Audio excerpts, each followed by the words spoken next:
badan seorang perempuan itu atau tubuh seorang perempuan itu perlu recovery yang sangat baik, yang sangat optimal sebelum dia memulai untuk hamil kembali. Berikan dulu waktu yang cukup untuk anakmu menyusui, dipeluk-peluk dulu ayah ibunya, baru nanti hamil kembali. Haid, Dok. Itu sebenarnya simpel banget jawabannya. Kenapa harus haid? Kalau haid udah pasti nggak hamil. Oh ya, betul. Nah, dia merasa dia tidak haid, jadi tidak mungkin hamil. Ternyata datang kembali di usia bayi masih 4 bulan atau 5 bulan waktu itu aku nggak salah, dan hamil lagi. Nah, langsung shock lah.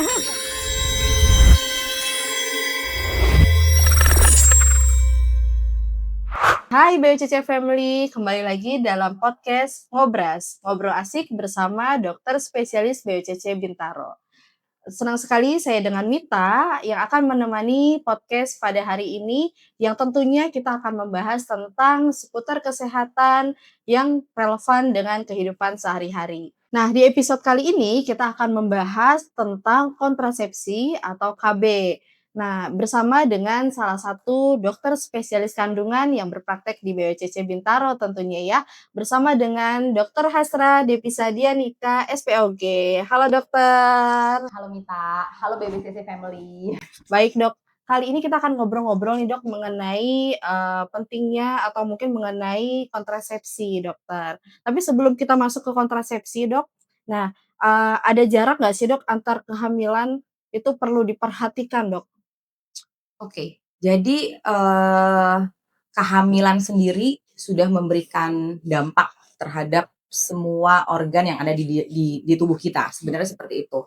Proses kehamilan, proses persalinan, kemungkinan besar akan berdampak yang sangat besar gitu ya. Misalnya contoh, badan seorang perempuan itu atau tubuh seorang perempuan itu perlu recovery yang sangat baik, yang sangat optimal sebelum dia memulai untuk hamil kembali gitu ya.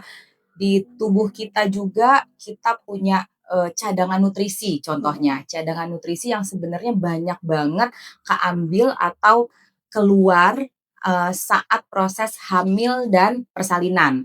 Seperti misalnya folat ya, seperti misalnya zat besi, itu banyak banget yang dikeluarkan oleh tubuh kita saat proses hamil dan persalinan itu sendiri. Jadi zat-zat atau nutrisi-nutrisi tersebut perlu balik lagi dan itu butuh waktu. Nah, selain itu yang aku bilang tadi, jadi badan kita tuh perlu recovery yang sangat-sangat optimal supaya kita bisa memulai untuk hamil kembali dengan kondisi yang jauh lebih baik. Sebenarnya itu yang pertama. Yang kedua, kenapa kita harus menjarangkan atau memberi jarak gitu ya terhadap kehamilan berikutnya? Karena mungkin ada proses menyusui.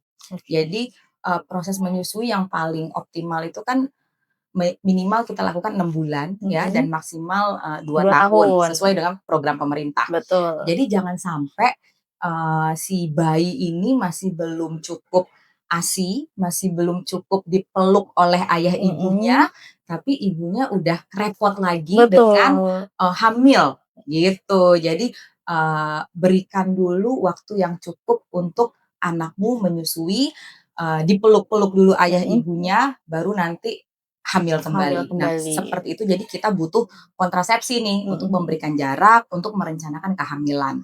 Oke, jarak idealnya mungkin tadi ya dok 6 sampai 2 tahun gitu Sebenarnya ya. ada beberapa literatur yang sebagian besar literatur, sebagian besar artikel gitu ya, menyebutkan minimal tuh 18 sampai 24 bulan sebenarnya untuk 18 jarak ya. kehamilan berikutnya. Tapi ada mungkin keadaan-keadaan tertentu yang kita tidak bisa menyamaratakan. Misalnya di atas 18 bulan sebenarnya nggak bisa juga. Contoh keadaan-keadaan seperti hamil atau kehamilan di atas usia 35 tahun. Misalnya hamil pertama nih di atas 35 tahun. Mungkin kalau kita menunggu di atas 2 tahun gitu misalnya, ada resiko yang mungkin bisa terjadi terhadap ibu dan bayinya. Nah, itu yang kita minimalisir. Jadi mungkin kita nggak nunggu sampai 2 tahun atau kita nggak nunggu sampai 18 bulan, mungkin udah boleh untuk hamil kembali gitu.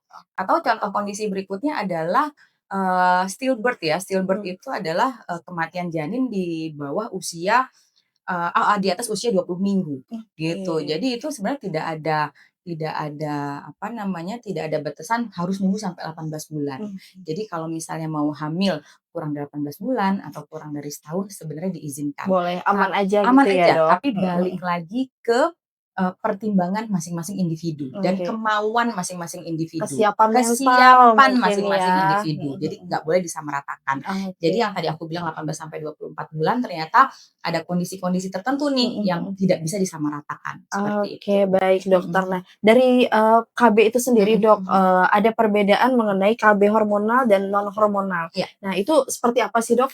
Ya, jadi betul secara garis besar KB itu dibagi 2, KB Mmm, hormonal dan KB non hormonal ya. Jadi kalau KB hormonal itu adalah, hormon sintetik sebenarnya yang mhm, dimasukkan ke dalam badan kita gitu oke. ya, hormon perempuan, ada hormon estrogen, ada hormon, progesteron yang turunannya namanya progestin gitu. Itu akan dimasukkan ke dalam tubuh kita. Nah, kalau misalnya KB non hormonal itu adalah KB yang tidak ada, hormonnya gitu. Jadi Mhm, dia hanya berupa sesuatu lah gitu ya, hanya berupa sesuatu yang masuk ke dalam badan kita. Tadi kalau KB hormonal itu bisa bisa misalnya contohnya seperti pil gitu ya, mhm, seperti suntik, seperti implan, terus oke. kalau di luar negeri itu ada patch, jadi Iya, cuman yang ditempel aja kayak koyo gitu heeh ya, heeh heeh. atau, apalagi ya, vaginal ring ya atau, apa namanya, cincin vagina, tapi saya rasa di Indonesia belum ada. Tapi di luar negeri tuh udah ada beberapa tuh yang Waduh, menggunakan kontrasepsi seperti itu. Itu contoh-contoh KB yang hormonal. Nah, kalau contoh KB yang non hormonal tuh seperti misalnya kayak, apa, kondom ya, mhm, kondom yang digunakan pada penis, pria gitu, atau IUD, oke. intrauterine device, jadi alat yang dimasukkan ke dalam rahim.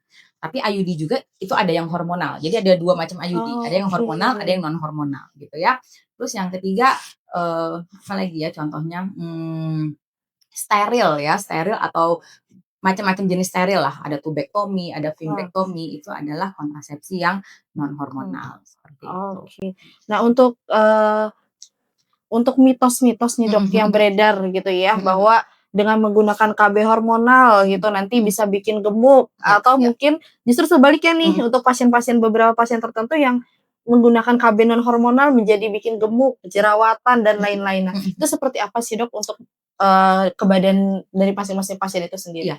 Sebenarnya untuk, yang paling ekstrim lah ya, yang Mhm, paling, pasien tuh selalu tanya sama saya sebagai dokter obgyn kalau misalnya mereka memilih, KB hormonal, apakah ini bikin gemuk atau tidak, mhm. gitu. Itu penting banget buat pasien gitu ya ternyata ya.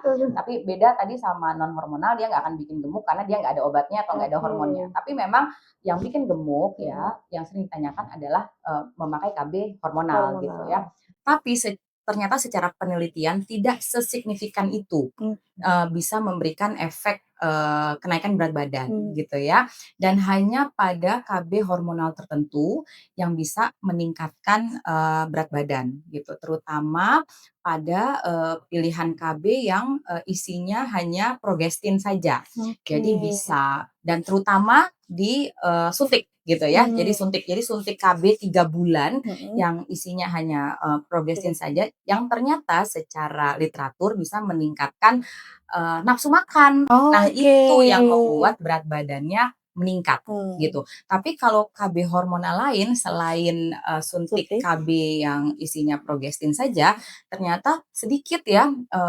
significantly itu bisa meningkatkan berat badan. Jadi oke, sedikit, sedikit kemungkinan mhm untuk bisa mhm, meningkatkan berat badan.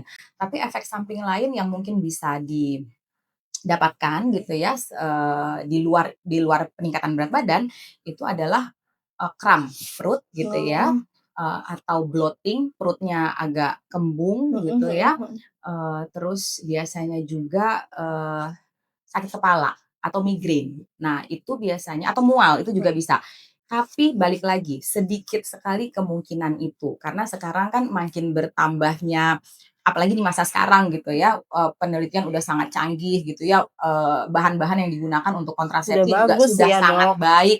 Jadi efek samping yang tadi aku sebutkan itu mhm, sangat-sangat bisa diredam atau oke, bahkan even tidak, terasa gitu ya Dok tidak ada ya? sama sekali efek samping itu. Balik lagi, kontrasepsi itu cocok-cocokan sama setiap orang. Ada yang misalnya aku pakai suntik, Cocok. ternyata aku tidak gemuk gitu ya. Mhm. Sedangkan Mita pakai suntik, Mita Mhm. jadi naik berat badan kan Mhm. nafsu makannya meningkat. Meningkat. Tapi tidak semua, tidak Oke. semua seperti itu dan ternyata tidak signifikan akan membuat berat badannya naik secara Naik, signifikan seperti oke. itu. Jadi memang Mhm. tergantung dari metabolisme si tubuh itu Betul, merespon betul, KB-nya seperti betul. apa gitu ya, Dok, Mhm. ya. Lalu untuk pilihan-pilihan KB nih, Mhm Dok, pasti mhm. kan sekarang ya Mhm. banyak ya bunda-bunda mungkin yang, anaknya baru mungkin 3 bulan Mhm. sudah langsung memutuskan Mhm atau bahkan mhm. baru lahiran udah Mhm. langsung mau pakai KB, Iya, Dok. betul. Nah itu kan mungkin untuk ibu-ibu yang menyusui, Dok. Mhm. Seperti apa sih, Dok, untuk pemilihan KB yang tepatnya? Iya, betul. Jadi edukasi yang paling baik, Mhm. untuk kontrasepsi sebaiknya diberikan, Mhm. atau diskusi lah ya, diskusi dan edukasi paling baik, untuk kontrasepsi sebaiknya diberikan sebelum melahirkan. Jadi at Oke. least pernah sekali aja Mhm. ngobrol tentang kontrasepsi Mhm sama mhm dokter mhm. kandungannya, kayak gitu ya. Jadi kalau aku pribadi biasanya sebelum melahirkan atau pada saat kontrol postpartum. Jadi kan seminggu setelah pulang nih ke rumah, Lahiran gitu itu ya? akan kontrol lagi dan Mhm. biasanya aku sudah memberikan sedikit edukasi tentang kontrasepsi. Jadi, Bu, jangan lupa nanti sebelum adik umur 2 bulan atau Mhm. setelah nifas udah balik lagi untuk kita berdiskusi tentang kontrasepsi. Biasanya seperti itu. Jadi, kalau itu buat aku udah jadi template. Jadi Oke. jangan sampai pasien datang tiba-tiba bayinya baru 4 bulan Mhm gitu ya, mhm udah, mhm. "Dok, aku hamil lagi." Seperti itu. Nah. Walaupun sebenarnya ada yang namanya metode amenorelaktasi. Jadi metode amenorelaktasi itu adalah kontrasepsi alami Mhm. yang bisa digunakan oleh, ibu-ibu yang menyusui, tapi hanya dalam waktu 6 bulan. Jadi Oke. menyusui secara eksklusif, itu Mmm. dalam waktu 6 bulan. Tapi balik lagi, aku punya pengalaman 1 atau 2 pasien aku lupa, yang GR gitu ya, GR Mhm. dalam artian dia nggak haid kan, kalau kalau menyusui itu normal banget untuk tidak haid, Tidak haid, karena mhm. proses menyusuinya, karena hormon menyusuinya menekan, hormon haidnya gitu Mhm. misalnya ya, itu normal banget untuk tidak haid. Dia merasa dia tidak haid, jadi tidak mungkin hamil. Ternyata datang kembali di usia bayi masih 4 bulan atau 5 Oke. bulan waktu itu aku nggak salah, dan hamil lagi. Nah langsung Oh. syok lah. Jadi seperti itu, walaupun memang ada yang namanya metode amenorelaktasi, tapi Mhm. tetap harus menggunakan kontrasepsi gitu ya, harus menggunakan kontrasepsinya. Ya tadi itu template yang aku bilang, kalau bisa sebelum 2 bulan udah mulai ngobrol sama Mhm. dokternya untuk perencanaan kontrasepsi atau menggunakan, kontrasepsi apa. Mhm. Nah, kalau untuk, apa namanya, menyusui ya, Mhm. atau postpartum yang ibu menyusui, memang harus khusus kontrasepsinya buat ibu menyusui, Oke. gitu ya. Jadi boleh dua-duanya, boleh yang hormonal, boleh yang non hormonal. Kalau yang hormonal penggunaan, seperti pil itu diperbolehkan, tapi pil KB khusus ibu menyusui atau pil Oke. menyusui gitu ya. Beda gitu ya, Dok, Beda ya? beda beda, ada yang bukan karena ini isinya hanya progestin saja. Mmm. Tapi kalau yang bukan buat menyusui, isinya ada progesteron dan progestin, Progestin, jadi oke. berbeda gitu ya. Nah, yang kedua suntik misalnya, Mhm. tapi hanya boleh digunakan suntik KB 3 bulan, jadi nggak boleh yang 1 bulan. Kenapa nggak boleh gitu yang 1 bulan atau yang isinya pil KB kontrasepsi yang tadi aku jelasin, itu karena bisa bikin ASI-nya seret atau malah nggak keluar Oke. lagi ASI-nya. Jadi benar-benar harus, itu yang tahu gitu ya, itu Mhm. yang dipahami gitu. Yang ketiga contoh pilihan untuk, ibu menyusui adalah, yang hormonal boleh menggunakan implan. Oke, Nah, implan implan boleh. implan Mhm. boleh. Implan tuh juga sangat efektif ya, hampir sama efektifnya sama IUD, Mhm mhm. gitu.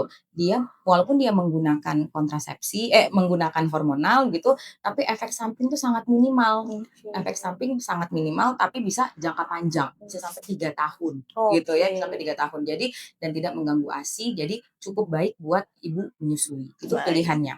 Terus yang hormonal balik tadi, semuanya boleh ya, Mhm mhm. IUD, kalau yang non hormonal itu kan tidak mengganggu ASI ya, Mhm. jadi boleh IUD, boleh, kondom Mhm. misalnya, itu boleh banget. Eee, Penggunaan KB hormonal dan non hormonal gitu ya, yang non hormonal itu intinya dia tidak mengganggu kesuburan. Oke. Jadi kalau dia tidak mengganggu kesuburan berarti ASI akan tetap Lancar. lancar, Mhm. haid akan tetap lancar Lancar. kalau sudah waktunya haid. Mhm. Dan kalau dia tidak mengganggu kesuburan, berarti anytime dia dilepas atau stop menggunakan KB, berarti langsung hamil lagi, Oke. gitu. Nah, bedanya sama yang hormonal. Kalau hormonal dia mengganggu kesuburan. Kalau yang tadi kan kebalikannya semuanya Mhm nih. mhm mhm. Kalau yang pertama tadi Tapi sama-sama tidak mengganggu ASI ya. Tadi kan ini kita ngomongin tentang, yang KB menyusui. Tapi bedanya adalah yang satu mengganggu kesuburan, artinya dia haidnya mungkin akan sedikit-sedikit atau malah tidak haid sama sekali. Beda dengan yang non hormonal, dia Hormonal. akan haid, haidnya akan teratur, cuman biasanya yang menggunakan IUD itu jumlah darah haidnya akan lebih banyak dan lebih lama. Nah, itu Oke. juga normal saja. Oh, itu normal ya, Dok, ya? Karena Betul itu betul. banyak juga tuh, Mhm menjadi mhm. keluhan-keluhan pasien Mhm yang mhm. menggunakan IUD Ya, gitu, Dok. betul. Normal ya berarti ya. Nah, kalau untuk terkait KB IUD sendiri, Dok, Mhm mhm. itu kan banyak nih yang bertanya-tanya, kita kan memang biasanya diinformasikan nih oleh tim PRO BPJJ tuh sebaiknya saat haid gitu Betul, ya, Dok, mhm. ya, untuk pemasangan IUD. Nah, itu, seperti apa sih, Dok? Kenapa harus, pada saat sedang haid, Dok? Itu sebenarnya simpel banget jawabannya. Mhm. Kenapa harus haid? Kalau haid udah pasti nggak hamil. Oh, ya, Nah, betul.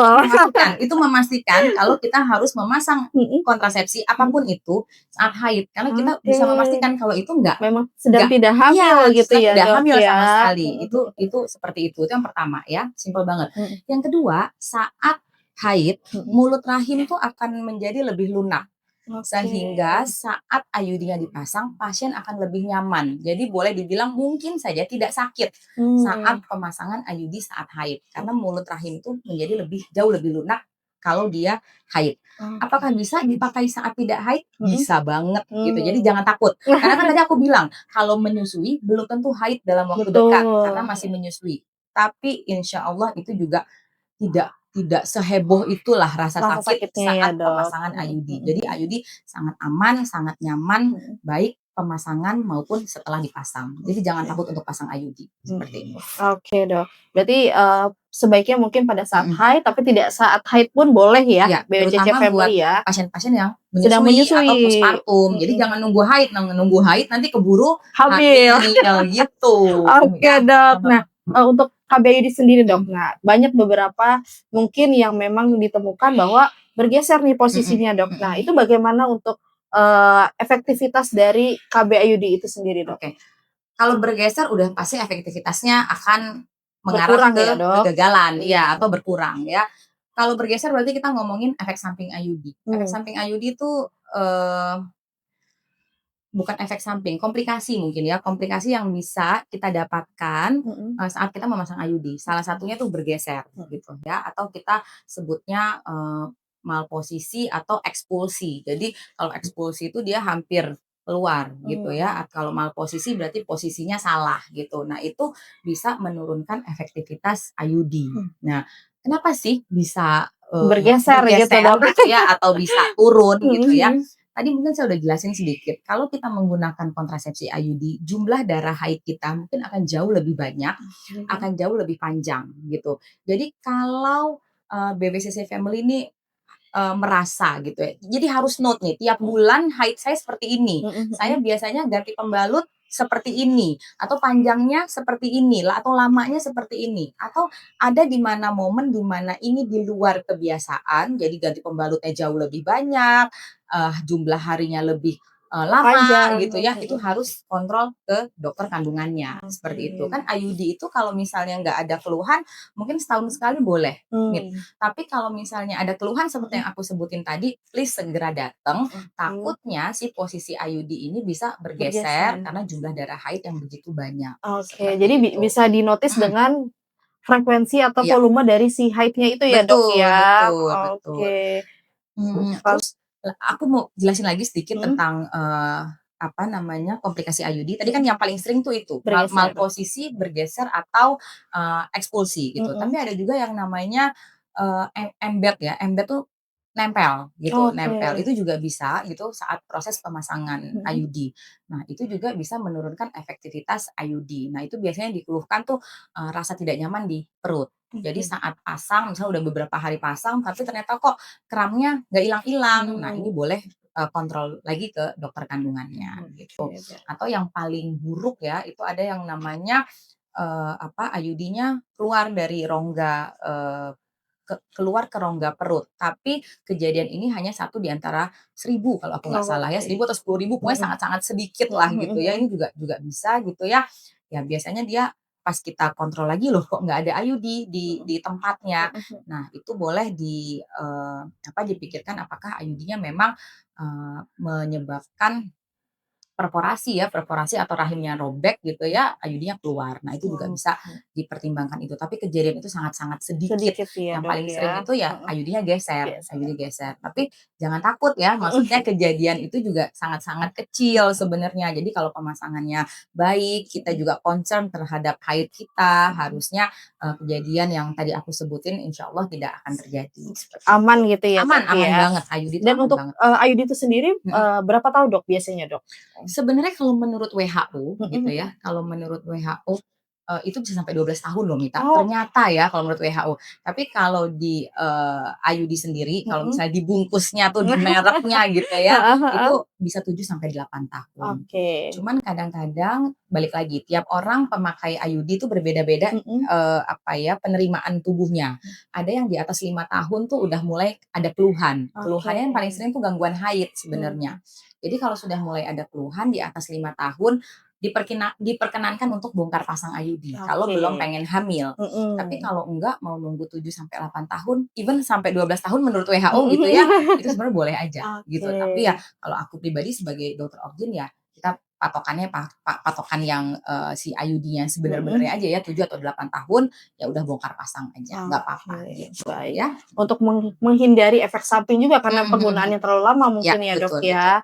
Nah, untuk tadi ada beberapa, kasus juga, Dok, yang sempat viral nih. Jadi pasien tersebut pasang IUD, tapi ternyata tes pack dan positif, Dokter, yaitu hamil ya. Nah, itu sebenarnya seperti apa sih, Dok? Berapa persen akurasinya dari KB itu sendiri, Dok?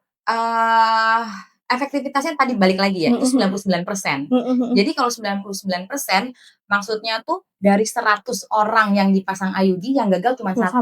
Nah, mungkin apesnya yang gagal yang 1 orang itu gitu misalnya ya, itu apes gitu. Tapi memang secara literatur seperti itu, 1 gagal di antara 100 orang yang pakai atau yang pasang gitu. Tapi biasanya penyebab yang paling sering itu adalah bergeser posisi IUD-nya gara-gara gangguan haid. Tadi aku udah bilang gangguan haidnya itu yang paling sering itu adalah heavy menstrual bleeding. Jadi banyak banget jumlah darah haidnya sehingga bisa menggeser si posisi IUD. Makanya nih BWCC Family kalau yang udah pasang IUD bener-bener harus nandain berapa kali nih ganti pembalut setiap hari gitu ya, berapa lama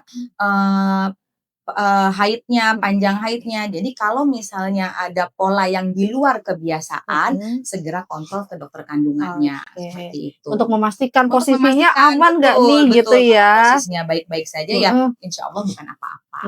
Oke, insya Allah tidak terjadi kehamilan gitu ya, meskipun udah pasang KB ya, Dok, ya. Yang kedua yang paling penting nih, itu sebenarnya udah takdir ya, takdir Allah gitu maksudnya ya. Rezeki gitu ya, Betul, mau Dok. dipasang pagar 10 misalnya kalau udah yang Maha Kuasa bilang hamil ya gitu di luar kuasa kita. Tapi secara keilmuan harusnya gara-gara si posisi IUD-nya bergeser seperti itu nih. Baik, Dokter. Nah, mungkin terakhir ya, Dok, ya, ada pesan nggak, Dok, untuk keluarga atau pasangan yang mungkin mau mempertimbangkan penggunaan KB?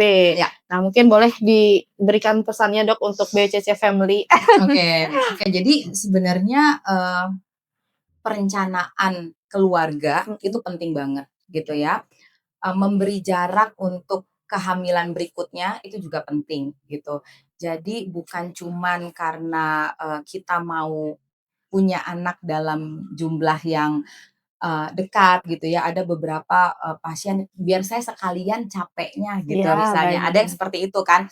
Tapi berilah kesempatan untuk tubuhmu sendiri recovery, berilah kesempatan untuk tubuhmu sendiri, menjadi tubuh yang optimal sebelum kamu, hamil kembali, seperti itu. Berikanlah kesempatan untuk menumbuhi kembali nutrisi-nutrisi yang tadinya hilang, seperti itu ya. Menghindari atau melepaskan proses-proses inflamasi yang terjadi karena hamil dan persalinan. Jadi penting banget untuk membalikan posisi badan kita ke posisi yang sangat sehat, yang sangat optimal sebelum kita hamil kembali. Itu yang pertama, sebenarnya itu kepentingannya. Yang kedua, berikanlah kesempatan kepada bayimu untuk mendapat ASI yang cukup ya, mendapat, nutrisi yang sangat baik dari ibunya melalui, air susu ibu, itu yang paling penting sebenarnya. Dan yang ketiga, berikanlah kesempatan kepada bayimu untuk, punya waktu yang sangat optimal untuk, dia gitu ya, bermain, dipeluk, disayang, apa ya, dijadikan spesial gitu ya oleh ayah ibunya gitu, sebelum, dia akan berbagi dengan adiknya gitu, sebelum, ibunya akan hamil kembali, seperti itu. Jadi dia udah puas nih dikasih ASI, dia udah puas misalnya dipeluk ayah ibunya sebelum, ibunya hamil kembali, seperti itu. Jadi itu kepentingannya, keluarga berencana atau merencanakan kehamilan, seperti itu. Baik dokter, terima kasih banyak Dokter Ika Sama-sama. untuk waktunya di tengah-tengah kesibukan banyak pasien, tindakan dan lain-lain. Terima kasih banyak dokter sudah menyempatkan waktunya. Semoga bermanfaat. Terima kasih dokter. Oke, BOCC Family, wah seru sekali ya berbincang dengan Dokter Hasra.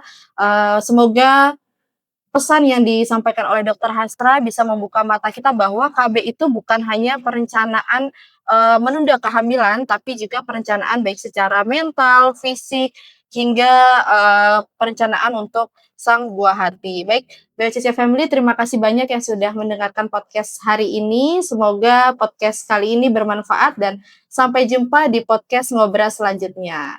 Terima kasih. Wassalamualaikum warahmatullahi wabarakatuh. Salam.